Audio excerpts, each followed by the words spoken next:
अस्सलामुअलैकुम। तो वेलकम है आप लोगों का AM रात चैनल में। आज हम बात करने वाले हैं यूक्रेन के बहुत ही ख़तरनाक हमले की जो उन्होंने रशियन एयरबेस पर किया है। और मज़े की बात यह है कि रशिया के बॉम्बर और फाइटर एयरक्राफ्ट भी इस एयरबेस पर मौजूद थे। और ना सिर्फ फाइटर एयरक्राफ्ट बल्कि रशिया का S-400 सिस्टम भी उस एयरबेस की निगरानी के लिए मौजूद था, लेकिन नाकाम रहा। लेकिन इसकी तफसीलात पर बात करने से पहले आप चैनल को सब्सक्राइब कर लें एंड हमारी वीडियोज़ को शेयर कीजिएगा। 9 अगस्त के दिन यानी कल शाम को 5:30 से 6 बजे के दौरान ये हमला होता है शाम के वक्त। इसमें 3 बड़े ब्लास्ट सबसे पहले सुने जाते हैं, जो मेरी इंटेल रिपोर्ट है। लेकिन उसके फ़ौरन बाद दूसरी रिपोर्ट ये आती है कि 6 रॉकेट्स ने स्ट्राइक किया है इस एयरबेस पर, और इस एयरबेस का नाम है नोवोफेडरोविका एयरबेस। और ये क्रीमिया के इलाके में मौजूद है। क्रीमिया बुनियादी तौर पर यूक्रेन का इलाका था, लेकिन इस वक्त रशियन फोर्सेस ने वहाँ कब्ज़ा किया हुआ है और रशियन इक्विपमेंट वहाँ मौजूद है। ये एयरबेस क्रीमिया के मगरबी किनारे पर मौजूद है, जहाँ से ब्लैक सी लगता है। असल में क्रीमिया का इलाका इस वक्त बहुत ही ज़्यादा अहमियत का हामिल है, क्योंकि यूक्रेन ने अपने इलाके खोने भी क्रीमिया से ही शुरू किए थे। क्रीमिया और ओडिशा ये 2 इलाके थे जहाँ सबसे पहले यानी कि कब्ज़ा हुआ था।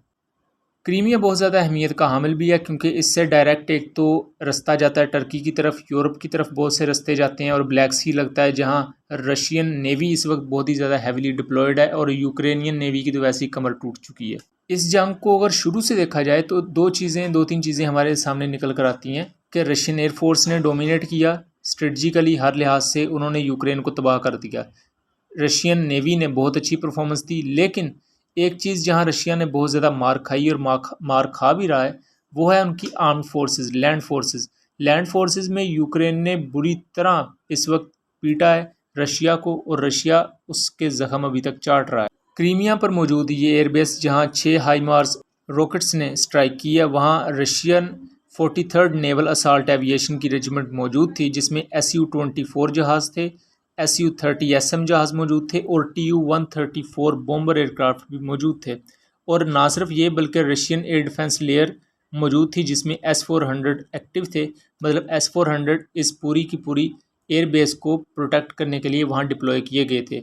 लेकिन जैसा कि मैं हमेशा कहता रहता हूँ कि दुनिया में कोई भी हथियार ऐसा नहीं बना जो आपको 100% एक्यूरेसी प्रोवाइड करे या हर लिहाज से आपकी प्रोटेक्शन करे।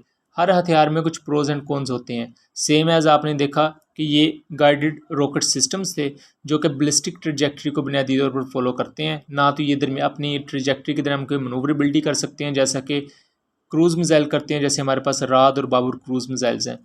तो ये सिंपल एक ट्रेजेक्ट्री को फॉलो करते हैं, लेकिन इनका इम्पैक्ट बहुत ज़्यादा होता है, मतलब कि बहुत शिद्दत से टकराते हैं अपने टारगेट पर।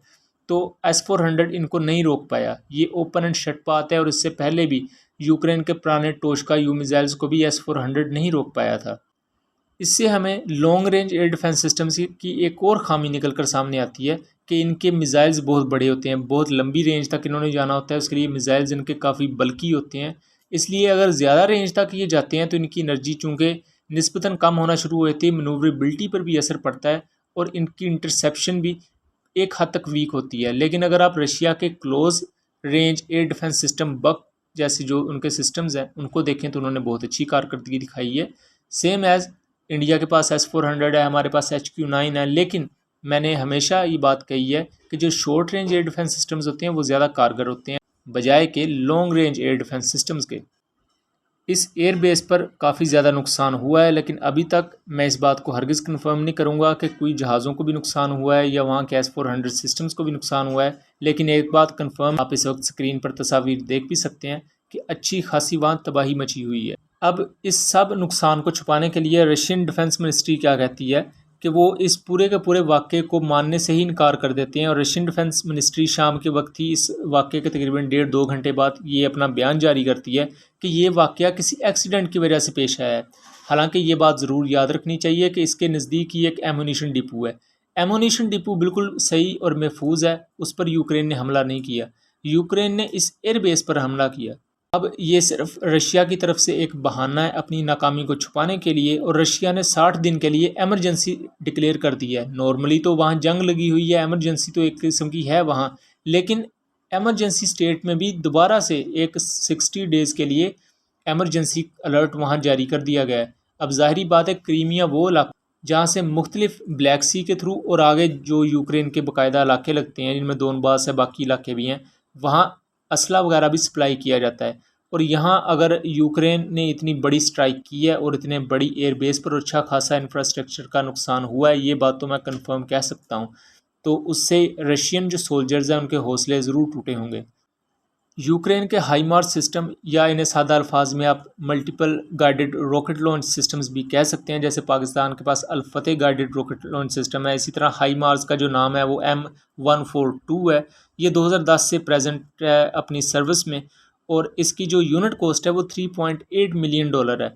और इसका जो ख़ास चीज़ है हाईमार्स सिस्टम को जो बहुत ही ज़्यादा यूनिक और ख़तरनाक बनाती है, वो इसका ट्रैवर्स है जो कि 360 डिग्री का है। मतलब कि इसकी जो व्हीकल या गाड़ी होती है जिस पर इसके रॉकेट्स को रखा जाता है, माउंट किया जाता है, उससे मूव करवाए बगैर इसके जो रॉकेट लॉन्चर्स हैं वो 360 डिग्री यानी कि चारों तरफ घूम सकते हैं। इसके रॉकेट एक से ज़्यादा मुख्तलिफ़ किस्म के गाइडेंस सिस्टम्स को यूज़ करते हैं, इनर्शियल गाइडेंस सिस्टम्स को भी यूज़ किया जाता है। उसके अलावा इसके व्हीकल में भी ऐसे इक्विपमेंट मौजूद होते हैं जो मुख्तलिफ उस वक्त इंटीग्रेटेड रडार स्टेशंस को यूज़ करते हुए रॉकेट्स को उनका टारगेट दिखाते हैं। इसमें मुख्तलिफ़ किस्म के रॉकेट्स यूज़ होते हैं। पहला M30 और 31 227 mm का रॉकेट है जिसकी रेंज 92 किलोमीटर है, कुछ जगह इसकी रेंज 80 किलोमीटर लिखी हुई है। जबकि इसमें एक ATMS-CS रॉकेट यूज़ किया जाता है जो कि 610 mm का होता है और इसकी रेंज 300 किलोमीटर है। जबकि जो व्हीकल जिस पर हाईमार्स रॉकेट को रखा जाता है उस व्हीकल की रेंज 480 किलोमीटर है और स्पीड 85 किलोमीटर पर आवर है।